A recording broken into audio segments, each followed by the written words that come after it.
Bago nga tayo magsimula ay isang malaking shoutout kay Arnold Ocampo at gayon na rin kay Gilbert Bertis at isang shoutout din para dito kay Dreamlock TV at sa aking mga members sa aking YouTube channel na si Mario Martin, Chodoro Alonso, Jamie Amadar, Belo Joko, Ronald Berbosidad, Edmond Cubal Supnet.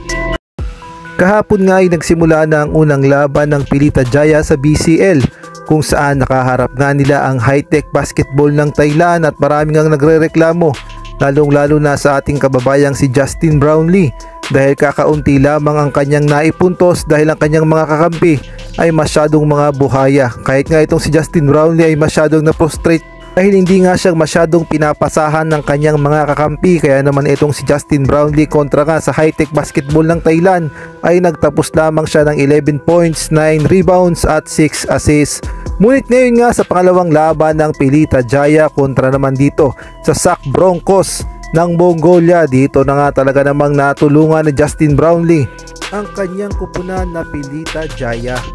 Umpisa pa nga lang ay sobrang motivated na ang Pilita Jaya na makuha ang kanilang ikalawang panalo kontra nga dito sa SAC Broncos dahil dito nga nakataya ang kanilang magiging panalo upang umadvance sila sa second round ng BCL.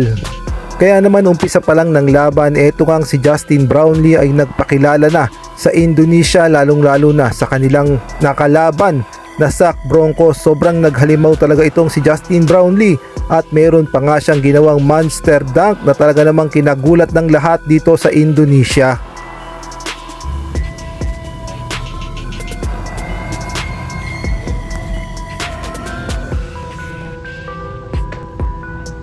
At halos naging dikit lamang ang laban ng Pilita Jaya kontra nga sa SAC Broncos ng Mongolia, ngunit bandang huli ay nanaig pa rin ang lakas ng Pilita Jaya at salamat nga dito kay Justin Brownlee na binuhos na ang lahat upang makapasok lamang ang Pilita Jaya sa second round ng laro. Kaya naman natapos ang laban sa final score na 89-83 at si Justin Brownlee nga ang best player na kumamada